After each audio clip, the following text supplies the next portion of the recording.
Salutations, fellow nerds. I'm Rick Y, the wise guy, and today is the first day of 2025. Welcome. I hope you're settling in because it's going to be a busy year, methinks. Given how soon many voters are already realizing that Trump won't actually be able to keep his promises, and while some may actually spend a lot of time with regret over the holiday season, others will never back down in their loyalty to the man over the country. Many of these people approach conversations with strategies that may sound initially convincing, but after a short round of follow-up questions, they quickly begin to fall apart as they find themselves in a forest of logical fallacies and not cogent remarks to a subject. This is normally done unintentionally in day-to-day conversations, but widely exploited by religious and political leaders, intentionally to manipulate your critical thinking. So, when their followers try to use some of the same strategies, they can end up looking foolish for letting someone dupe them into repeating the same nonsense. If you can catch them in conversation and nip them in the bud, you may find yourself able to converse and even debate more efficiently, so as to kind of cut through the noise and chatter and extrapolate the key pieces. One of the most commonly used example of this is logical fallacy is called the straw man. Now, a lot of people online actually misuse this phrase regularly. A straw man is not just a general phrase for a logical fallacy, and indeed it is a very specific one. A straw man is when a person takes your position, alters it in some fashion, and then attacks that altered form of your position. You can remember it by the term straw man, as it is merely a flimsy effigy that resembles a person and not an actual human being with life and substance. There are two main parts to the straw man fallacy. First, a phrase is said, and then a point is made. Here, the other party will oversimplify or exaggerate the position in some way so as to completely misrepresent the position entirely.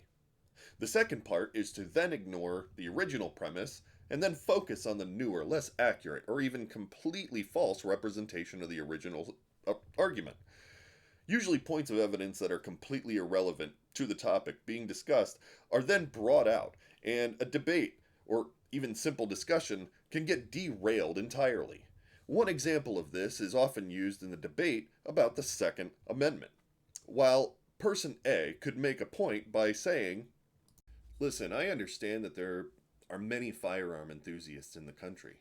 I just feel like people should be trained. The firearms should be locked up. They're insured and even regulated just as we would a car. It's a tool meant for adults like motor vehicles and should have more regulations so we can try to limit the access to people who shouldn't have them." Person B may respond, "This is exactly what I'm talking about. You damn liberals are always trying to take our guns away. This is why Trump and Steve Bannon are coming to lock y'all up in the Federal Reserve." Clearly, person A wasn't even trying to suggest that all guns should be taken away, even if that were his personal position. What they were doing was searching or even reaching out for a common ground with someone with whom they know has strong feelings for their pew-pews.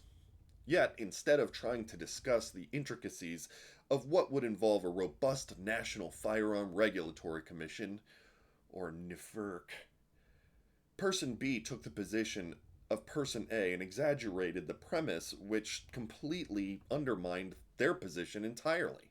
If position A continues to follow the path now laid out by person B instead of returning back to the topic that they mentioned, the point gets lost, and emotions will run undoubtedly hot before any good points are made. Doing it is not always easy. In fact, sometimes keeping people on the rails of a conversation can get pretty difficult if those rails are lubricated with reactionary responses. So person A can respond thus: "You have no idea what the Federal Reserve is." But that isn't my point, nor was it my position to outlaw all firearms. What I said was that you, a gun owner, would be expected to hold the same responsibilities for your firearm as you would with any other tool or activity that is specifically designed for adults. Person B may then respond with something like, "What the fuck is a Federal Reserve?" In all honesty, I'm not really aware of how they'll respond at this point, but what I can say is that To keep the discussion on the rails is imperative to maintaining a cogent discussion and actively coming to an agreement, or even common ground, with a person with whom you do regularly agree or even associate. Another example of this is when a person may blame their emotions or well being on the positions of interstellar objects. Ugh, I feel terrible. No wonder. This is a celestial travesty. I knew it. I knew it when I felt the moon slide into Capricorn last night. The energy was off. I mean, a waning gibbous squaring Mars? It's a recipe for disaster. Person B may respond with a more logical approach by kind of responding with something like, "You drank 2 bottles of Messerschmitt herbal schnapps last night. You think you should just maybe, I don't know, have some water and lay down? Are those onions in your socks?" Person A may react instead of heeding the legitimate concern of person B by saying, "Water? Water? Oh, sure. Let me just ignore the divine interplay of planetary forces and reduce this intricate web of celestial influence to mere hydration." What, are you gonna try and say that the great conjunction of 2020 was just 2 planets hanging out, or that the eclipses are just the sun and moon taking turns?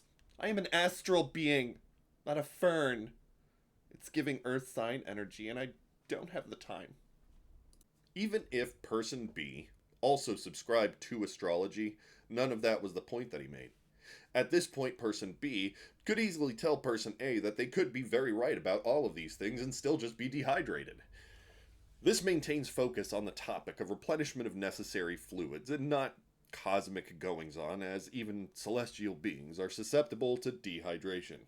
Hopefully, these examples will be able to benefit you in helping understand how the StrawMan Fallacy works and how you can keep the conversation flowing in a positive direction as long as both parties stay on track and stay focused.